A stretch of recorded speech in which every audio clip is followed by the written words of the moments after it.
कभी आप ब्रह्म मुहूर्त में जगे?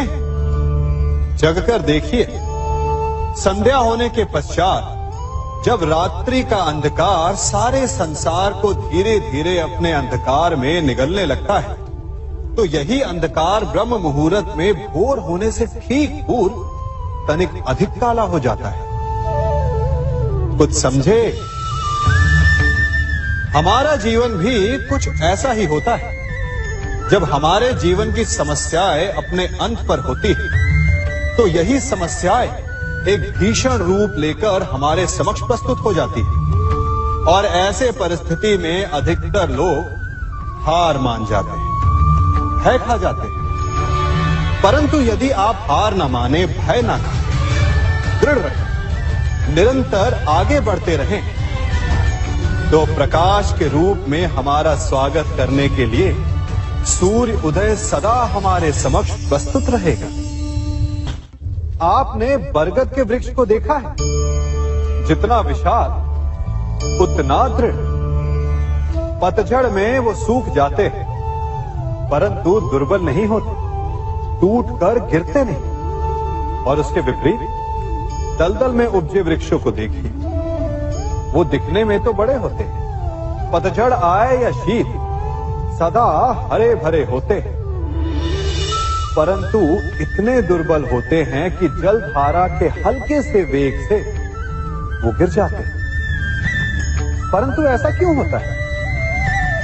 कारण है जड़ें। जिसकी जड़ें दृढ़ भूमि में है, वो हर चक्रवात, हर ऋतुओं को सह लेता है, और जिसकी जड़ें दलदल में है, वो स्वयं की जड़ों को दुर्बल बना लेता है।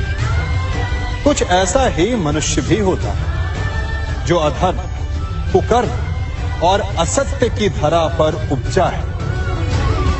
वो समय की एक मार भी नहीं सह पाता, और जो मनुष्य सत्य, धर्म की धरा पर उपजा है, वो हर समस्या से अविचलित हो जाता है। अब आप पर निर्भर करता है कि आप क्या बनना चाहते हैं। हमारे जीवन में मित्र और शत्रु बड़ा महत्व रखते हैं। यदि गंभीरता से सोचा जाए तो ऐसा कोई क्षण नहीं जब हम अपने मित्रों के बारे में ना सोचते हो या फिर अपने शत्रुओं के बारे में। हमारा हर कार्य या तो हमारे मित्रों के हित के लिए होता है या फिर हमारे शत्रुओं के अहित के लिए। हम हर स्थान या तो अपने मित्रों के साथ होते हैं या फिर अपने शत्रुओं के साथ। कोई नहीं चाहता कि उनका शत्रु प्रसन्न रहे। हर कोई अपने शत्रु को नष्ट कर देना चाहता है, और ऐसा करने के लिए वो हर संभव प्रयास करता है। उसे आर्थिक, मानसिक और शारीरिक हानि पहुंचाने का प्रयास करता है। परंतु यदि मैं आज आपको ऐसा मंत्र सिखाऊं जिससे आप अपने शत्रु को सदा के लिए नष्ट कर दें तो,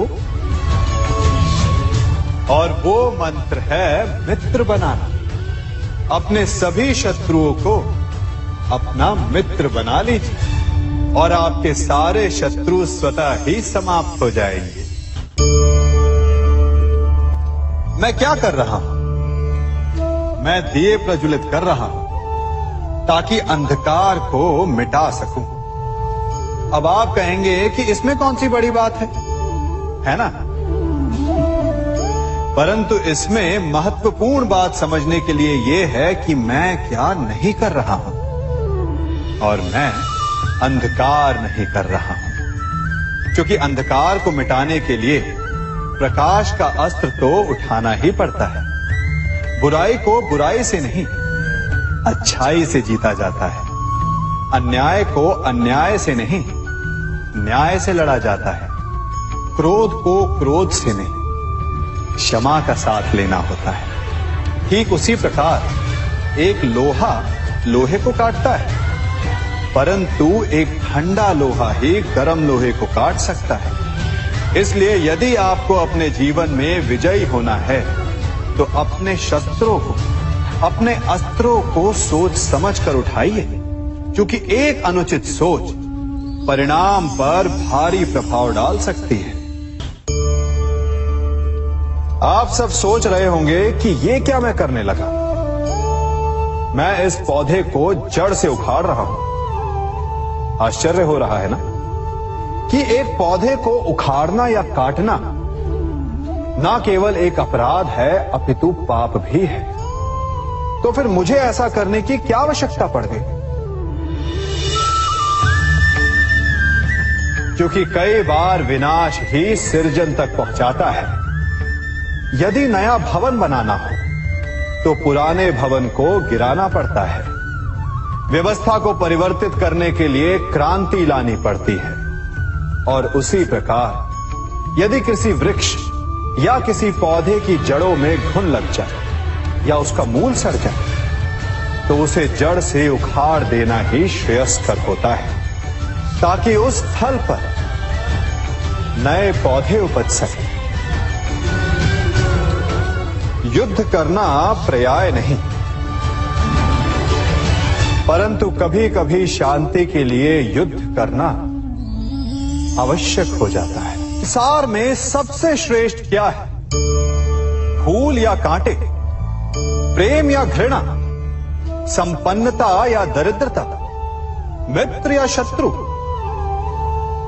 बताइए। अब आप भी कहेंगे कि भला ये कोई पूछने की बात हुई? अवश्य, फूल, प्रेम, संपन्नता और मित्र ही श्रेष्ठ है। परंतु क्या आपने अपने जीवन में कभी सोचा है कि हर एक भाव, हर एक वस्तु, हर एक घटना का एक गुण धर्म होता है? त्वचा पर जलन करने वाले फूलों से अधिक श्रेष्ठ वो कांटे हैं जिनसे आप अपने घर की बाढ़ बनाते हैं ताकि वन्य पशु आपके भीतर ना आ सके। वो प्रेम श्रेष्ठ नहीं जो आपको अंधा, लोभी, पक्षपाती बनाता। वो घृणा श्रेष्ठ है जो आपको नया मार्ग दिखाते। वो संपन्नता श्रेष्ठ नहीं जो आपको कृपण बनाते, मतदान बनाते। वो दरिद्रता श्रेष्ठ है जो आपको जीवन में परिश्रम करने की शिक्षा दे। कुविचार देने वाले, बुरा मार्ग दिखाने वाले मित्रों से अधिक श्रेष्ठ वो शत्रु होते हैं जो हमें जीवन का लक्ष्य दे दे। इसलिए अपने जीवन में हर वस्तु, हर भाव, हर घटना के गुण धर्म को पहचानिए और उसके पश्चात अपना चयन कीजिए। स्वर्ण, हम सभी को अपने जीवन में स्वर्ण से कभी ना कभी कुछ ना कुछ थोड़ा या अधिक मोह होता ही है ना? परंतु क्या आपने कभी सोचा कि स्वर्ण को प्राप्त कैसे किया जाता है? जब भूमिगत खदानों से स्वर्ण को निकाला जाता है तब वो एक पाषाण की भांति होता है। ऐसा पाषाण जिससे आप किसी को भी मार सकते हैं, परंतु उसे आभूषण के रूप में स्वयं के शरीर पर धारण नहीं कर सकते। यदि उसे आभूषण बनाना है तो उसे लंबी यात्राएं करनी होती है।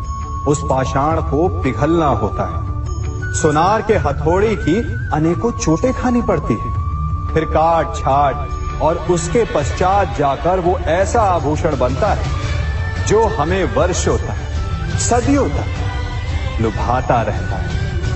इसलिए यदि आपको समय पर विजय पानी है तो स्वयं के निर्माण पर समय देना होगा।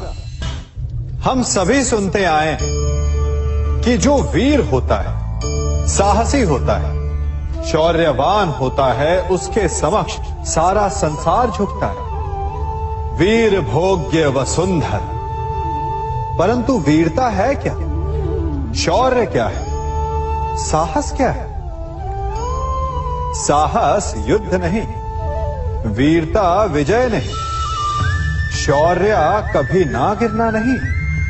साहस किसी चुनौती के समक्ष खड़े होने का भाव है, तो वीरता उस चुनौती को उत्तर देने के लिए पूर्ण परिश्रम लगा देना है। और शौर्य का अर्थ है गिरकर फिर से उठने का साहस रखना, बार बार प्रहार करके वीरता दिखाना, निरंतर प्रयास करते रहना, निरंतर परिश्रम करते रहना। इसलिए विजयी होने से अधिक महत्वपूर्ण है शौर्यवान होना, क्योंकि जो शौर्यवान है उसे विजय मिलना निश्चित है।